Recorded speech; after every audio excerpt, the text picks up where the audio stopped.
एक भागवत चल रही थी। जैसे अपन कर रहे हैं ऐसे ही कहीं भागवत चल रही थी। वृंदावन की बात है। एक ग्वालिन थी, उसका कार्य था दूध और दही बेचना। दूध दही बेचने का कार्य करती थी।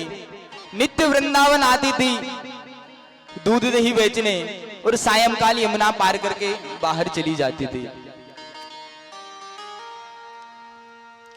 एक दिन उसका जो दूध दही है थोड़ा सा जल्दी बिक गया।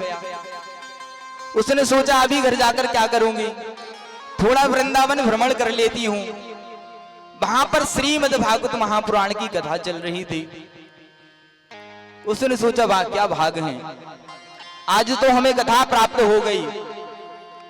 बड़े सरल स्वभाव की थी और वो कथा श्रवण करने लगी। और उस समय जो व्यास जी थे, जो महाराज जी थे, वो यही उपदेश दे रहे थे कि कलियुग केवल नाम अधारा, सुमर सुमर नर उतर ही पारा। ये तो एक भक्त के भाव हैं, पर गोस्वामी तुलसीदास जी ने लिखा है कलियुग केवल नाम अधारा, गावत ही नर पाव ही था। ये रामायण की चौपाई है कि भव से पार तो हो जाता है और उस भव की थाह भी पा लेता है। इतनी महिमा है।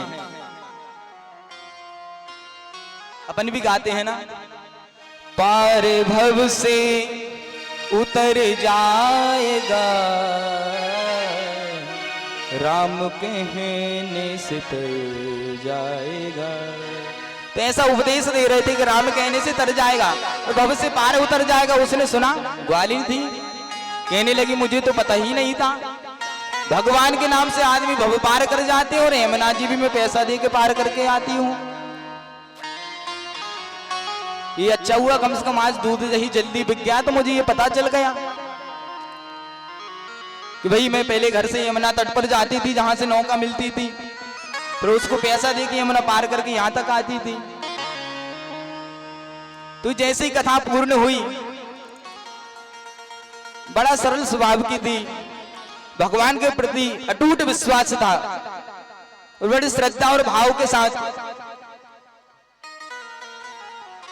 भगवान में विश्वास रखती हुई जैसे ही कथा पांडाल से निकली और उसका एक ही काम, राधे श्याम राधे श्याम राधे श्याम राधे श्याम राधे श्याम राधे श्याम राधे श्याम राधे श्याम राधे श्याम राधे श्याम राधे श्याम राधे श्याम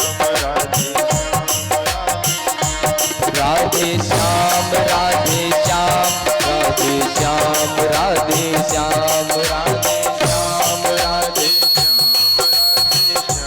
राधे। इस प्रकार कथा पांडल से निकली और राधे श्याम का जाप करते हुए यमुना तट पर पहुंच गई। और इस बार वो वहां नहीं गई जहां से नौका मिलती थी, सीधा यमुना जी में। और भगवान पर अटूट विश्वास और श्रद्धा भाव के साथ पहला चरण जो उसने अपने यमुना जी में रखा, वो कहा राधे श्याम, नहीं डूबा पैर। उसी भाव और श्रद्धा के साथ, उसी विश्वास के साथ दूसरा पैर भी रखा, राधे श्याम, वो भी नहीं डूबा। तीसरा पैर रखा, राधे श्याम, चौथा राधे श्याम। इस प्रकार से पूरी यमुना जी पार कर गई। अब उसका नित्य का कार्य हो गया। वहां से अपनी दूध दही की मटकी सर पर रखती और राधे श्याम राधे श्याम राधे श्याम राधे श्याम राधे श्याम राधे श्याम राधे श्याम राधे श्याम राधे श्याम राधे श्याम राधे श्याम राधे श्याम राधे श्याम राधे श्याम राधे श्याम राधे श्याम। नित्य उसका यही कार्य हो गया। राधे श्याम कहती और यमुना जी किस पर आ जाती। पहले तो वो एक बार आ पाती थी, समय लगता था। अब तो उसका व्यापार भी बढ़ गया और किराया भी नहीं लगना। मटकी रखती, घर से निकलती, सीधी यमुना जी सामने थी, राधे श्याम उस साइड बेच के फिर आती, राधे श्याम, फिर घर से दूध दही लेती, फिर राधे श्याम। तो उसने सोचा कि पंडित जी ने ये बात मुझे बताई है, भाई मैं तो बहुत पैसा हो गया मेरे पास, भाई व्यापार भी मेरा अच्छा बढ़ गया है और समय भी हमारा बचने लगा है, तो एक बार उन गुरुजी को घर पे बुलाना चाहिए। तो जहाँ कथा हुई थी, जहाँ उसने कथा श्रवण की थी, वहाँ पहुंची, पूछा कि भाई यहाँ पर जो महाराज कथा कर रहे थे उनका घर कहाँ है। भक्त लोगों ने बता दिया कि वहाँ से आए थे, वहाँ चले जाओ। वो उनके घर गई, प्रार्थना करने लगी, महाराज हम आपका निमंत्रण करना चाहते हैं, आप हमारे घर चलें। महाराज ने कहा ठीक है। कहने लगे कल हम आपकी जो भोजन प्रसादी है वो हमारे घर पर ही है। महाराज कहने लगे ठीक है, आप सुबह आ जाना, हम आपके साथ चलेंगे। महाराज बढ़िया सुबह उठे, अपने नित्य कर्म से फ्री होकर ठाकुर जी की सेवा करके बढ़िया धोती कुर्ता पहनकर चंदन वंदन लगाकर अपनी गुटनिया वुटनिया साथ में लेकर तैयार खड़े हैं कि आज हमारा यजमान आने वाला है। तो वो आई, कही थी महाराज चलो। पंडित जी के लिए ठीक है चलो। आगे आगे ग्वालिनी जा रही है, पीछे पीछे पंडित जी जा रहे हैं। अब ग्वालिनी जैसे ही घर से निकली और सीधी यमुना जी में उतरने लगी। तो पंडित जी ने बोला कि यमुना घाट तो वहां है, नौका तो वहां से मिलेगी। कहले जी घाट तो वहां है लेकिन अपन यहीं से चलेंगे। पंडित जी ने सोचा हो सकता है कुछ स्पेशल व्यवस्था करके रखी हो, कोई नौका मौका लेकर आई होगी, प्राइवेट पर्सनल होगी। कहने लगी ठीक है और सीधा आई और कही थी राधे श्याम और यमुना जी पर खड़ी हो गई। पंडित जी ने सोचा कि हो सकता है वहां पर कुछ लकड़ी हो, कुछ पत्थर हो। वो कहती राधे श्याम और दूसरा चरण भी आगे रखा, खड़ी हो गई। पंडित जी ने सोचा हो सकता है इसकी यहाँ पर कुछ है, चट्टान वगैरह होगा। तो पंडित जी से कहती है चलो, और पंडित जी का हाथ पकड़ के यमुना जी में करती है। जैसे ही पंडित जी ने पहला पैर रखा और एक ही बार में यहाँ गर्दन तक पजल। पंडित जी कहते अरे क्या कर रही हो ये।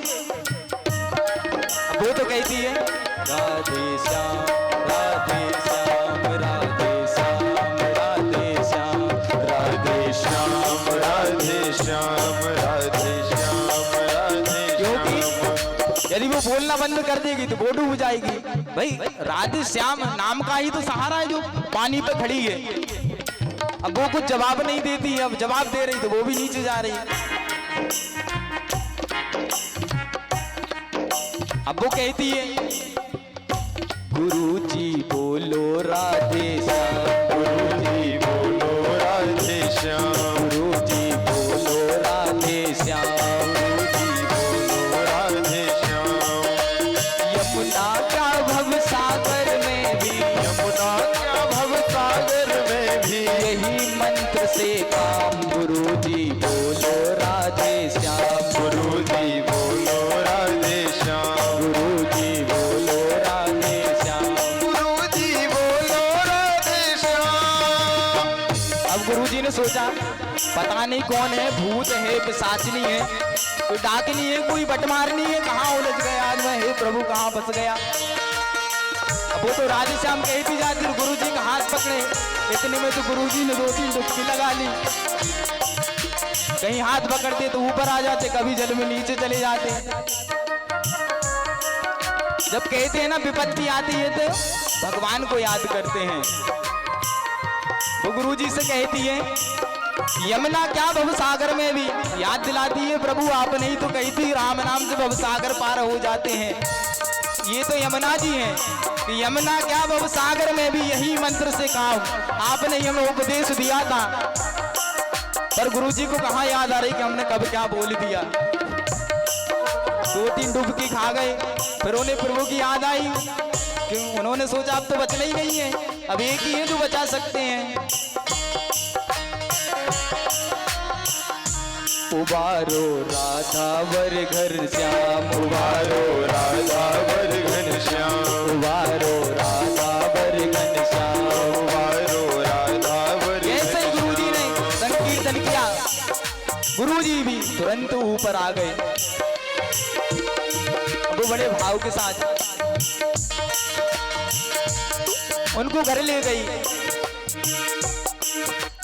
घर ले जाती है और उनको नए नए वस्त्र आभूषण देती है। महाराज ने सोचा आज पता नहीं क्या होने वाला है, क्या करने वाली है ये। और बढ़िया अच्छे भगवान गुरुदेव भगवान को जो है बढ़िया भोजन प्रसादी बनाती है, भोजन कराती है। गुरुजी इसी चिंता में है, पता नहीं ये है कौन, काय की ये लेकर आएगी, भाई खिला पिला के मारेगी, क्या करेगी ये, क्या करना चाहती है। उसके बाद बढ़िया भोजन इत्यादि करके दान दक्षिणा जो भी स्वेच्छा अनुसार उसने दान की। तब गुरुजी जब आने लगे तो पूछा भैया भाई आप जो यमुना जी आपने कैसे पार किया? तो कहने लगी जिसने दिया विनीत मंत्र यह पावन प्रभु का नाम, जिसने दिया विनीत मंत्र यह पावन प्रभु का नाम, उन सदगुरु के चरणों में बारंबार प्रणाम। और उनके चरणों में लौट गई कि प्रभु आपने ही तो ये हमें मंत्र दिया था, आपने ही तो कहा था कलयुग केवल नाम धारा, सुमर सुमर नर उतर ही पारा। तो गुरु जी ने जब सुना तो आंखों से अश्रु की धार बहने लगी। भाई मैं सिर्फ लोगों को उपदेश देता रहा, मैंने कभी उसका आचरण नहीं किया। और अब तो वो यजमान थी, ये गुरुजी थे, अब तो उल्टा हो गया, गुरुजी उसके चरणों में। तो कहने का तात्पर्य ये है गुरु ही जरूरी नहीं गुरु ही भगवान से मिलाए। कुछ भक्त भी ऐसे होते हैं जो गुरु को भगवान से मिला देते हैं, गुरु की आंखें खोल देते हैं। इसलिए तो तुलसीदास जी कहते हैं कलयुग केवल नाम आधारा, सुमर सुमर नर उतर ही पारा। तो एक ही उपाय है, यदि अपनी मुक्ति करना चाहते हैं, अपनी सदगति करना चाहते हैं, सिर्फ हरि नाम से कीर्तन। गुरु जी बोलो राधे श्याम, गुरु जी बोलो राधे श्याम, गुरु जी बोलो राधे श्याम, गुरु जी बोलो राधे श्याम।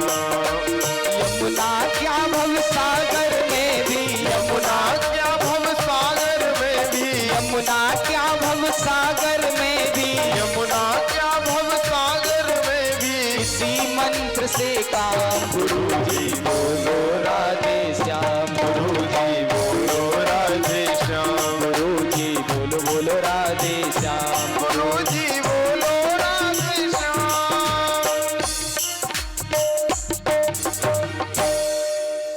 सभी लोग बोलेंगे एक बार राधे राधे। राधे राधे।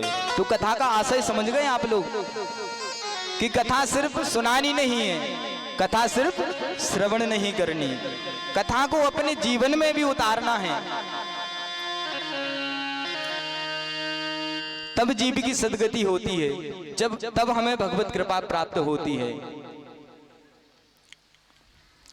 तो महाराज को पता चला कि अब हम श्राप लग गया और 7वें दिन हमारी मृत्यु हो जाए।